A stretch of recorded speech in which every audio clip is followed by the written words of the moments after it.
Good evening, Facebook, YouTube, and Twitter. This is Rich again, back for your third and final video blog of the night for Monday, November 16, 2015, around 8:07 in the evening, Billerica, Massachusetts. The sun went down a couple of hours ago. It's now dark. Gonna be another frosty night, 20s and 30s. Tomorrow is only going to be 45 to 50, but plenty of sunshine. Some news to report.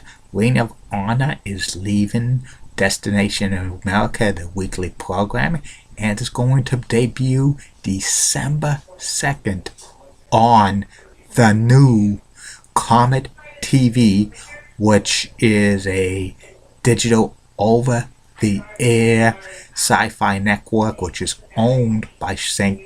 Clair Broadcasting, which also owns Ring of Honor. And so Ring of Honor will be getting on Comet TV.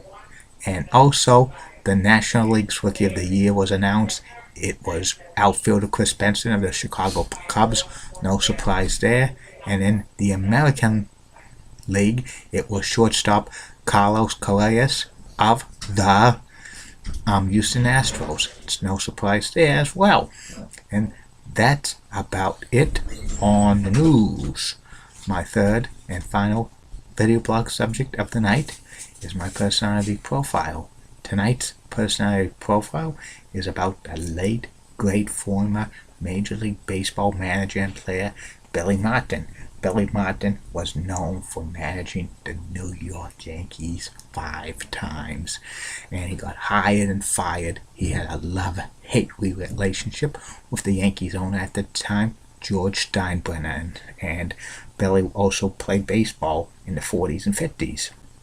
Billy's real name was Alfred Manuel Pellegrino, and he was born in Berkeley, California, and he grew up there, and he was part Italian and part Portuguese and stuff, and he played baseball in high school, and he was pretty good at it.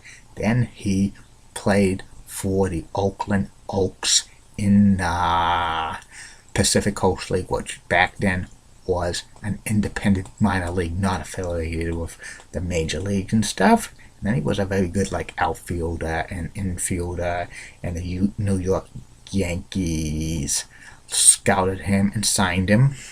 And he spent a couple of years in the Yankees minor league system, and he made his major league debut on April 18th, 1950. And he had an 11-year career playing for the Yankees, A's, Tigers, Indians, Reds, Braves, and Twins. He wasn't, a star player. He had 6 seasons of 100 hits. 3 seasons he had 50 runs scored. 2 times he had 10 or more home runs. 1 time he drove in 50 RBIs.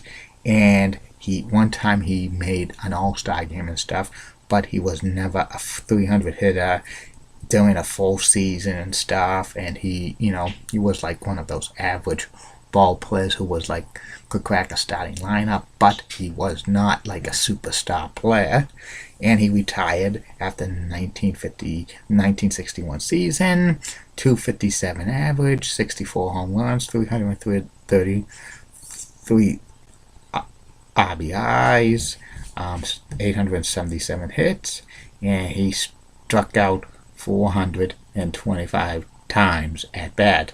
After he retired from baseball, Billy worked for the Twins organization for many years as a scout and a first base coach and a third base coach.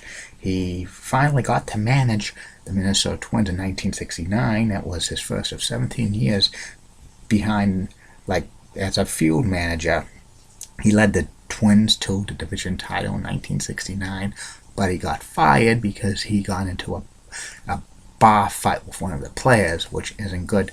Billy was known to hang out at the bars, and he battled alcoholism throughout his lifetime. Then he managed the Tigers for a couple of years, led them to the 1972 AL East title, but they lost to the A's in the championship series, and later he managed the Rangers. He also managed the Oakland A's, and 5 times he was the manager of the New York Yankees. His most famous stint with the Yankees was from 1976 through 1978. He led them to 2 pennants during that time, including 1 World Series, and he quit during the 1978 season, but he was rehired back in 1979 in the middle of the season, but they got fired at the end of the season after spending a couple of years in the A's. 1983, Billy got rehired by the Yankees again as a manager, but at the end of the year he got fired, and he spent 1984 basically out of baseball and stuff. He did some commercials for beer companies. He was at the first WrestleMania as a ring announcer. In 1985, in the middle of the season, Billy was rehired as a Yankees manager for the 4th time, but at the end of the year he was given the pink slip again by owner George Steinbrenner. A couple of years later, in 1988, George Steinbrenner hires Billy Martin again as manager of the New York Yankees for the 5th time. In the middle of the season, they get fired and stuff, and it was a love-hate relationship and stuff.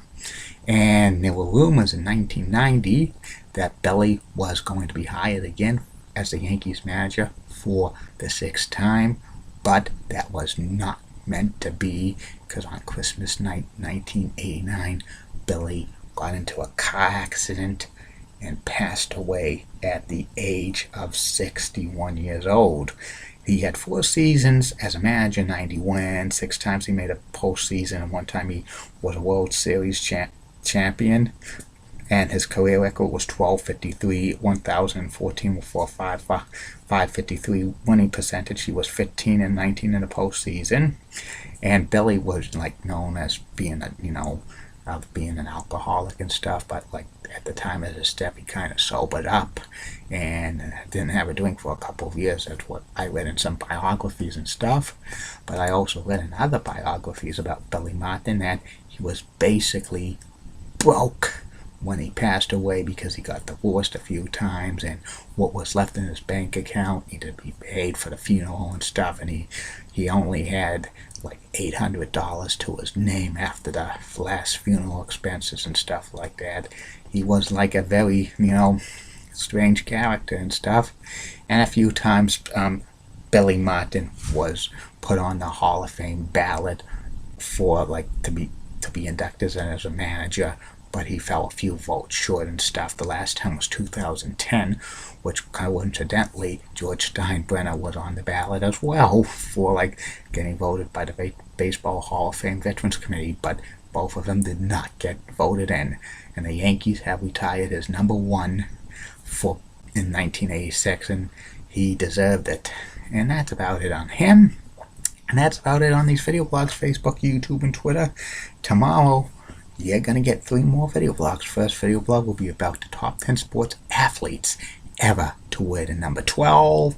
Second video blog will be about my review of SummerSlam 1989 from the Rosemont Horizon from Chicago, Illinois, suburban Chicago, Illinois. On the third and final video blog of the night will be the personality profile, will be about former New York Yankees third baseman Greg Nettles.